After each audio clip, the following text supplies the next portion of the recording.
Kalian tahu nggak sih kalau persaingan UTBK dari tahun ke tahun itu semakin meningkat dan banyak peminatnya?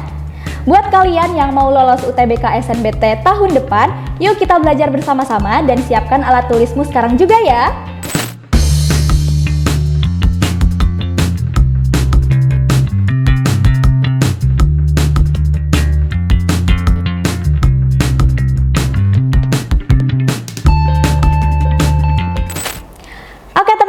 Jadi di sini kita akan membahas soal yang berkaitan dengan materi PPU. Apa itu PPU? Pengetahuan dan pemahaman umum. Teman-teman, soal-soal yang berada di dalam materi PPU itu biasanya berkaitan dengan bahasa Indonesia. Jadi teman-teman perlu fokus dan ketelitian yang tinggi untuk mengerjakan soal-soal PPU. Baik, kalau begitu langsung saja kita mulai ke soal yang nomor pertama. Teman-teman, di sini ada soal dengan teks yang lumayan panjang. Nah, tipsnya untuk mengerjakan soal PPU itu teman-teman membaca terlebih dahulu pertanyaan yang disajikan. Pertanyaan yang ada di sini itu dia menanyakan menanyakan gagasan utama teks tersebut. Nah, sebelum kita menjawab soal, teman-teman harus tahu dulu apa itu gagasan utama. Jadi, gagasan utama itu adalah inti pembahasan dari sebuah teks ya, teman-teman.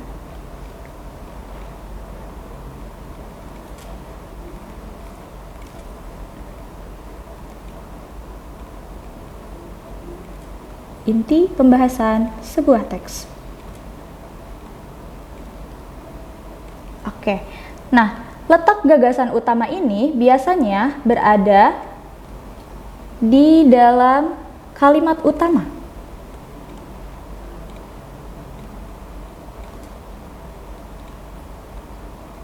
Nah, kalimat utama ini ada di mana? Kalimat utama biasanya ada di kalimat pertama dalam sebuah paragraf.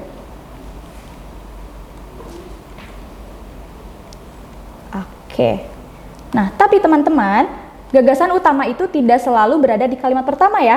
Jadi gagasan utama itu dia bisa ada di awal, bisa ada di akhir, bisa juga ada di awal dan akhir. Nah, jadi gagasan utama itu ada jenisnya. Ada 3 ya teman-teman, ada 3 jenis dari gagasan utama. Ada yang sifatnya itu deduktif, atau berada di awal kalimat. Lalu ada induktif yang berada di akhir kalimat. Dan ada campuran yang berada di awal dan akhir kalimat.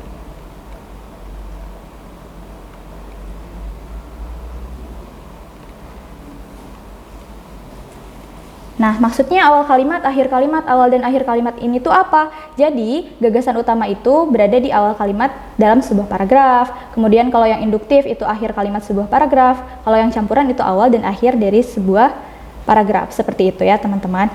Nah, karena gagasan utama itu kebanyakan ada di dalam kalimat utama dan kalimat pertama, maka kita garis bawahi terlebih dahulu dari teksnya kalimat pertama. Secara etimologis, Ghazwul Fikri berasal dari kata ghazwul, artinya perang, serangan, serbuan, dan invasi. Sedangkan fikri adalah pemikiran. Nah, kita bisa tahu dari kalimat pertama ini, dia menjelaskan pengertian Ghazwul Fikri. Kita tinggal cocokkan saja dengan opsi yang ada di soal ya teman-teman. Apakah ada yang membahas tentang pengertian? Oke, ada ya, makna Ghazwul Fikri. Jadi jawaban dari soal pertama itu adalah opsi D, makna Ghazwul Fikri. Seperti itu.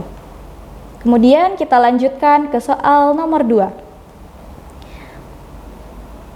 Untuk soal nomor 2 ini, dia menanyakan kalimat 7 pada teks di atas tidak efektif karena, nah, kita harus tahu terlebih dahulu teman-teman, apa itu kalimat efektif dan kalimat tidak efektif.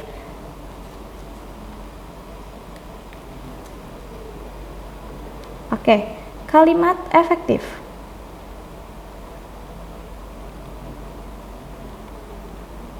Nah, kalimat efektif itu apa? Kalimat efektif adalah kalimat yang mengungkapkan gagasan sesuai dengan apa yang dimaksud oleh penulis atau pembicara. Ya, intinya itu.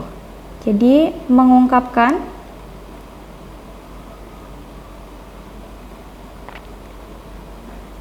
gagasan sesuai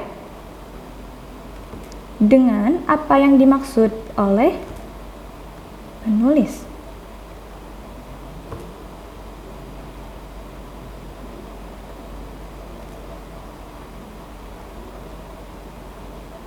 Atau pembicara. Oke. Nah, kalimat efektif ini tuh pada intinya teman-teman adalah kalimat yang singkat, padat, dan jelas maknanya, begitu ya. Nah, kalimat efektif juga memiliki ciri-ciri teman-teman yang harus teman-teman ingat. Ciri-ciri kalimat efektif.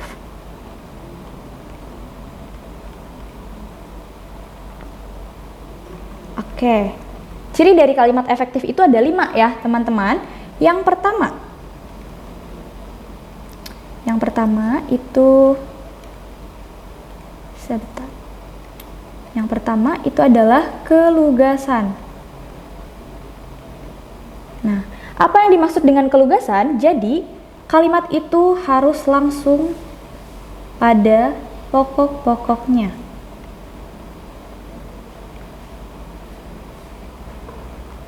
Oke. Jadi kalimat efektif itu dia adalah kalimat yang tidak berbelit-belit atau tidak bertele-tele, teman-teman. Jadi dia sifatnya itu lugas. Yang kedua, ada ketepatan. Apa yang dimaksud dengan ketepatan? Jadi kalimat itu harus tepat sasaran, teman-teman. Tepat sasaran. Atau tidak mengandung makna yang banyak atau tidak multitafsir ya.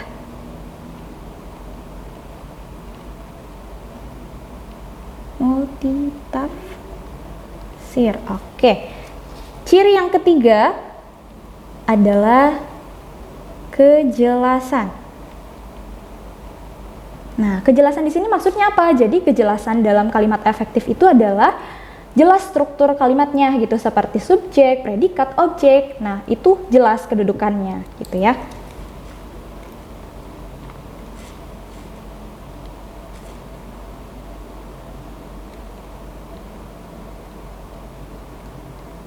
Jelas struktur kalimatnya.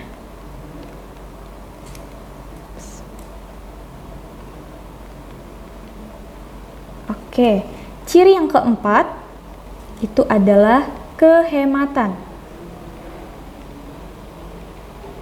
Nah, maksud dari kehematan itu apa? Jadi, kalimat efektif itu dia kata-katanya harus hemat, tidak boleh mengandung pemborosan kata. Katanya harus hemat atau tidak boros. Oke. Dan ciri yang terakhir adanya kesejajaran. Apa itu kesejajaran? Jadi kalimat efektif itu dia kata-kata yang dipilihnya harus sejajar, terutama dalam pemakaian imbuhan ya teman-teman. Jadi imbuhannya itu harus sejajar. Imbuhan harus sejajar.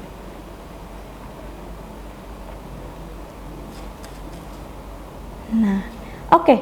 Karena pada soal nomor 2 ini ditanyakan kalimat yang tidak efektif, berarti kita mencari kalimat-kalimat yang tidak memiliki ciri kalimat efektif.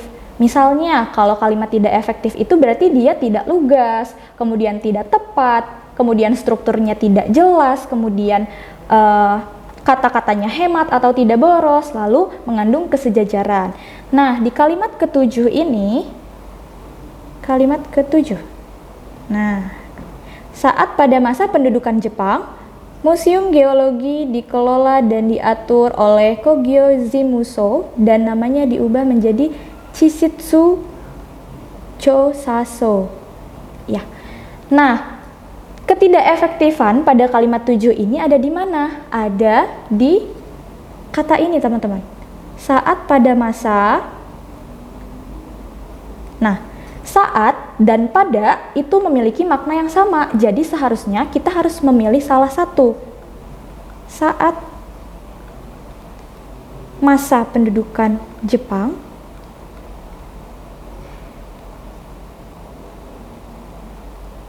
atau pada masa pendudukan Jepang. Gitu ya. Jadi saat dan pada itu memiliki makna yang sama. Jadi mereka harus dipilih salah satu. Kemudian ada kata dikelola dan diatur. Nah, kata dikelola dan diatur itu memiliki makna yang sama, teman-teman. Jadi, dikelola dan diatur itu harus dipilih salah satu, ya. Dikelola atau diatur. Memiliki makna yang sama.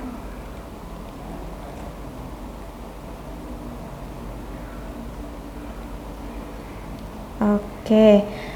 Nah, jadi alasan dari kalimat 7 itu tidak efektif karena kalimat 7 itu terdapat pemborosan kata, ya teman-teman. Opsi E jawabannya, terdapat pemborosan kata di kata saat, lalu kata pada, juga ada kata dikelola dan diatur yang memiliki makna yang sama. Oke, baik, kita beralih ke soal yang nomor 3.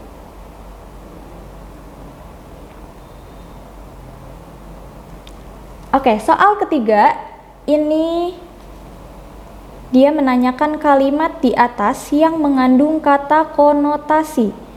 Nah, sebelum menjawab soal, teman-teman harus tahu dulu apa itu kata konotasi. Jadi teman-teman, kata konotasi itu adalah kata yang memiliki makna kias atau makna tidak sebenarnya. Kata konotasi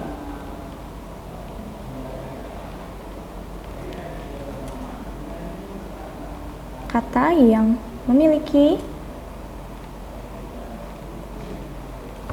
makna kias atau makna yang tidak sebenarnya.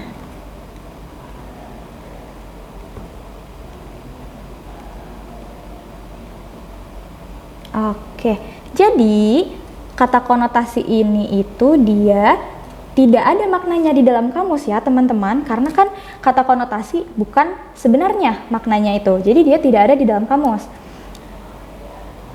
Oke, tidak ada dalam kamus.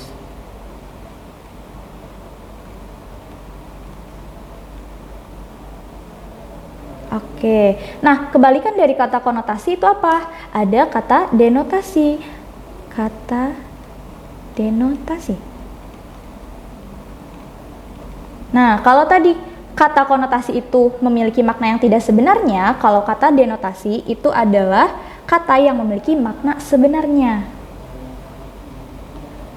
Oke, kata yang memiliki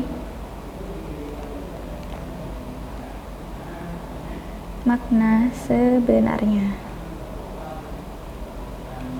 Oke, nah kita sudah tahu apa itu kata konotasi, apa itu kata denotasi. Kita balik lagi ke soal teman-teman. Jadi di soal itu menanyakan kalimat di atas yang mengandung kata konotasi. Nah, untuk menjawab soal seperti ini, teman-teman harus mengecek setiap opsi yang ada. Nah, untuk opsi yang pertama, itu dia ada di kalimat pertama. Kita cek terlebih dahulu di kalimat pertama. Ilmu pengetahuan adalah tonggak kehidupan kita hingga akhir hayat. Nah, apakah di sini ada kata konotasi? Ada ya, teman-teman. Di sini ada kata konotasi di kata tonggak kehidupan. Nah, tonggak kehidupan itu merupakan kata konotasi, teman-teman, karena tonggak kehidupan itu tidak memiliki makna yang sebenarnya. Jadi, tonggak kehidupan itu artinya tonggak kehidupan.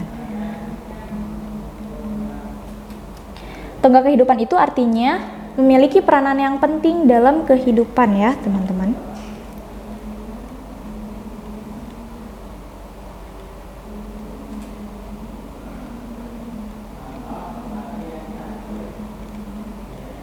Dalam kehidupan. Oke. Jadi, kita sudah menemukan jawaban nih teman-teman, ada di kalimat pertama ya. Ini soalnya cukup mudah ya teman-teman, asalkan teman-teman mengetahui apa itu kata konotasi. Baik. Nah, kita lanjutkan ke soal berikutnya.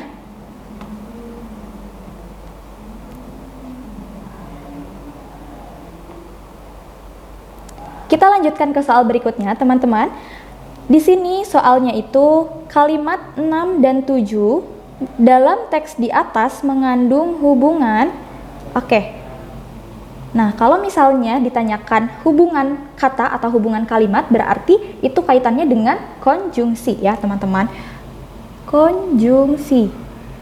Konjungsi itu apa? Konjungsi adalah kata penghubung. Oke. Nah, konjungsi itu teman-teman sebetulnya ada konjungsi intrakalimat. Oke, konjungsi intrakalimat.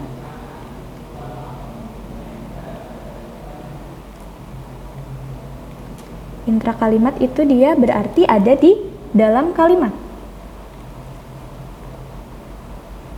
Di dalam kalimat. Dan fungsinya untuk menghubungkan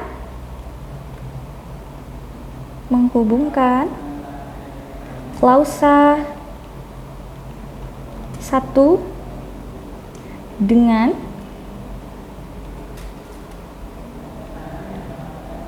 klausa lainnya dalam satu kalimat.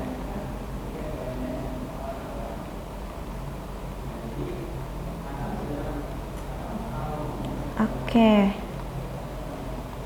Itu adalah konjungsi intrakalimat. Nah, contoh dari konjungsi intrakalimat itu seperti apa? Contohnya ada banyak ya teman-teman. Ada kata dan, konjungsi dan maksudnya, konjungsi dengan, kemudian atau, tetapi, dan sebagainya. Oke. Nah, selanjutnya itu ada konjungsi antar kalimat. Oke, konjungsi antar kalimat itu dia apa? Konjungsi antar kalimat itu adalah konjungsi yang menghubungkan antara kalimat satu dengan kalimat yang lain ya.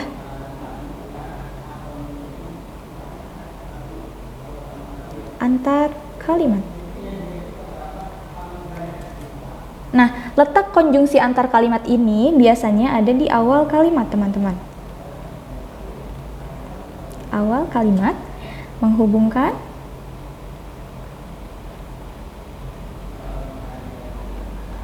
kalimat satu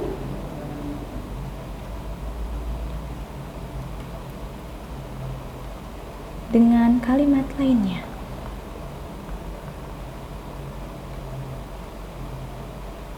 Oke, contoh dari konjungsi antar kalimat ini apa saja? Contohnya akan tetapi, lalu namun, dengan demikian, dan sebagainya.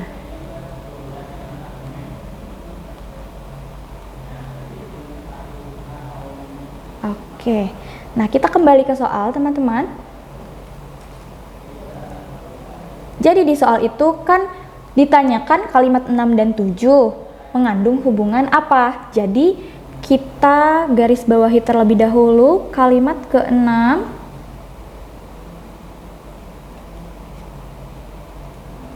Oke. Dan kalimat ke-7.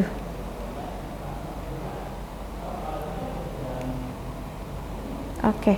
Nah, karena yang ditanyakan itu hubungan antar kalimat, kalimat 6 dan 7, maka yang kita cari adalah konjungsi antar kalimat. Nah, konjungsi antar kalimat yang ada di dalam teks ini, di antara kalimat 6 dan kalimat ke-7, itu adalah konjungsi setelah itu. Oke, konjungsi setelah itu ya teman-teman. Nah, konjungsi setelah itu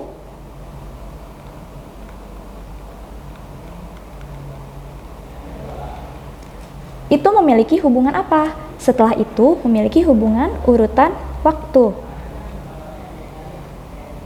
Oke, jadi teman-teman untuk menjawab hubungan kalimat itu, kita harus tahu dulu jenis konjungsi itu maknanya apa gitu. Nah, kalau konjungsi setelah itu dia bermakna urutan waktu. Berarti kita sudah tahu nih jawaban dari soal ini adalah C ya, teman-teman. Hubungan urutan waktu. Nah, kita akan bahas juga nih opsi A yang hubungan pertentangan. Kalau hubungan pertentangan itu konjungsinya apa saja? Hubungan pertentangan itu dia konjungsinya ada tetapi, kemudian ada sedangkan, kemudian ada namun, dan sebagainya. Lalu yang maknanya sebab. Nah, kalau yang maknanya sebab itu apa saja? Konjungsi yang maknanya sebab itu ada karena, oleh karena itu, oleh sebab itu, dan sebagainya. Oke, lalu ada hubungan akibat. Nah, kalau hubungan akibat ini apa saja konjungsinya? Hubungan akibat ini konjungsinya ada sehingga, kemudian ada akibatnya, dan sebagainya. Oke, yang terakhir ada hubungan pemilihan, teman-teman. Hubungan pemilihan ditandai dengan konjungsi apa? Hubungan pemilihan itu biasanya ditandai dengan konjungsi atau. Oke, seperti itu teman-teman untuk soalnya. Kita lanjut ke soal berikutnya ya. Oke, soal berikutnya itu ada imbuhan mekan pada kata menyebabkan pada kalimat ketujuh memiliki makna yang sama dengan imbuhan mekan pada kalimat keberapa. Oke, di sini itu ditanyakan makna imbuhan, teman-teman. Sebelumnya kita garis bawahi terlebih dahulu kalimat ketujuhnya ya. Oke, musim kemarau yang panjang menyebabkan berkurangnya air. Nah, yang ditanyakan di sini adalah makna imbuhan menyebabkan. Makna imbuhan menyebabkan itu apa sih?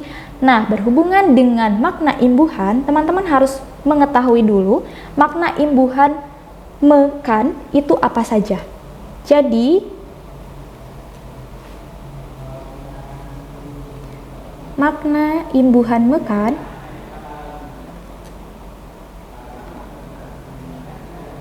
itu yang pertama.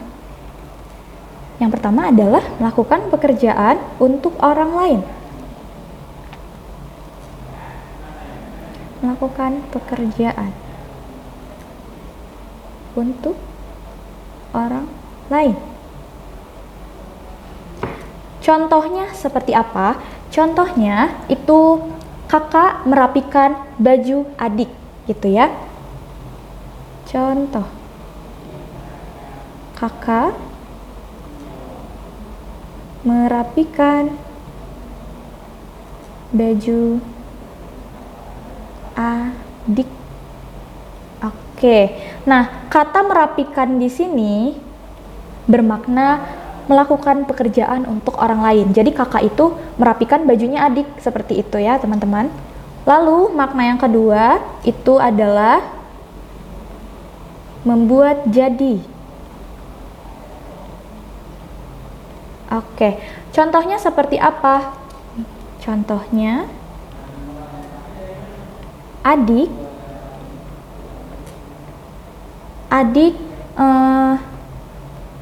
bentar.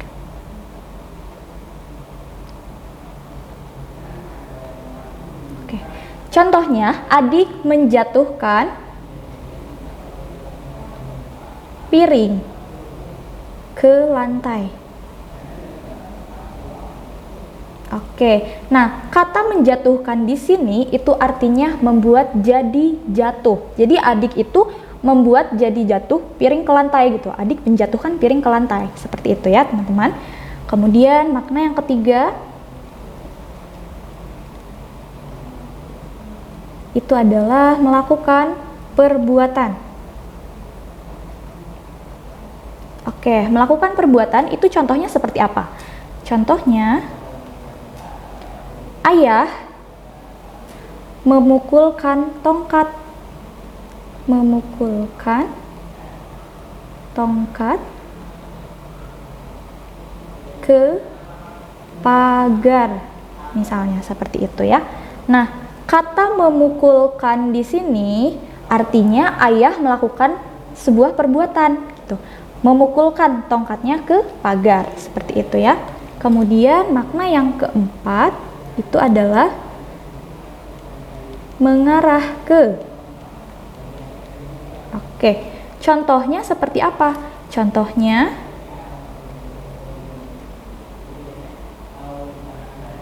sopir angkot menepikan mobilnya atau angkotnya ya, mobilnya. Nah, kata menepikan di sini itu dia maknanya mengarah ke tepi, seperti itu ya teman-teman. Lalu makna yang terakhir adalah memasukkan ke. Oke, contoh dari makna ini apa? Contohnya, Pak Polisi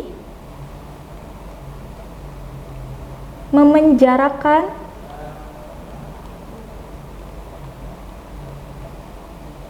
penjahat itu.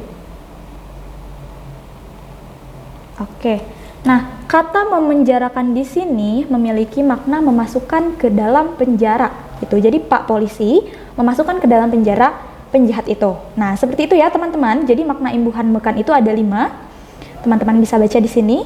Dan selain makna imbuhan mekan, itu juga ada banyak ya teman-teman makna imbuhan yang lain seperti makna imbuhan ber, makna imbuhan per, makna imbuhan ter, dan sebagainya. Nah, kita kembali kepada soal teman-teman. Di sini yang ditanyakan adalah makna imbuhan mekan pada kalimat 7, yaitu kata menyebabkan.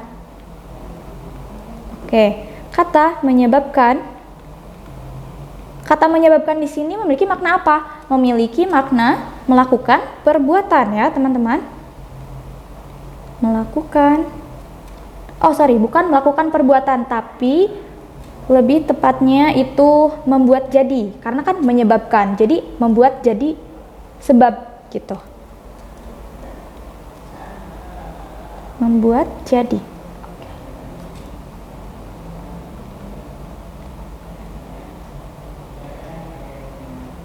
Oke, makna dari kata menyebabkan pada kalimat 7 adalah membuat jadi. Lalu kita cari kata mana yang memiliki makna sama dengan makna dengan makna menyebabkan pada kalimat 7 itu teman-teman.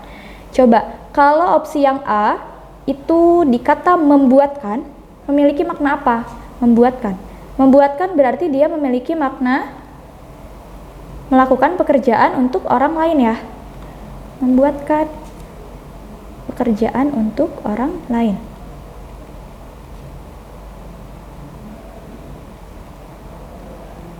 Oke, berarti dia tidak sama dengan makna kata menyebabkan pada kalimat 7. Jadi opsi A bukan jawabannya. Selanjutnya ada di opsi B, itu dia menimbulkan. Nah, kata menimbulkan memiliki makna apa? Menimbulkan itu maknanya membuat jadi timbul. Membuat jadi.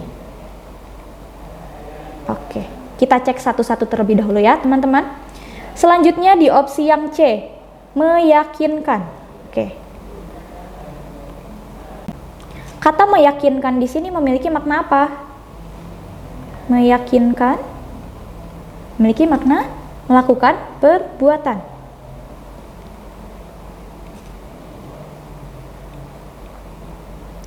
Oke, melakukan perbuatan. Selanjutnya ada kata memarkirkan. Nah, kata memarkirkan di sini memiliki makna apa? Memiliki makna mengarah ke ya. Memarkirkan.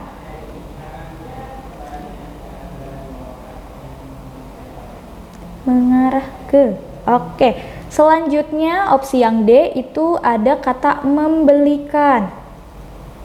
Nah, kata membelikan di sini memiliki makna apa? Membelikan berarti dia maknanya pekerjaan untuk orang lain ya teman-teman, karena di kalimatnya pun membelikan mainan untuk adik. Pekerjaan untuk orang lain. Oke, nah makna yang sama dengan kata menyebabkan yang tadi maknanya adalah membuat jadi, itu adalah kata menimbulkan pada opsi yang B. Karena menimbulkan pun maknanya adalah membuat jadi. Ya teman-teman, otomatis soal ini jawabannya adalah opsi B. Gempa bumi yang melanda wilayah tersebut menimbulkan kerugian material dan mental, di mana kata menimbulkan ini memiliki makna yang sama seperti kata menyebabkan pada kalimat ketujuh. Kan mainan untuk adik. Pekerjaan untuk orang lain. Oke, nah makna yang sama dengan kata menyebabkan yang tadi maknanya adalah membuat jadi, itu adalah kata menimbulkan pada opsi yang B. Karena menimbulkan pun maknanya adalah membuat jadi. Ya teman-teman, otomatis soal ini jawabannya adalah opsi B. Gempa bumi yang melanda wilayah tersebut menimbulkan kerugian material dan mental, di mana kata menimbulkan ini memiliki makna yang sama seperti kata menyebabkan pada kalimat ketujuh. Oke teman-teman, cukup sekian pembahasan soal PPU kita kali ini. Jangan lupa untuk like videonya dan juga subscribe channel YouTube EduLab Indonesia. Jangan lupa juga bagikan video ini ke teman-teman kalian ya. Sampai jumpa di pertemuan berikutnya. Dah.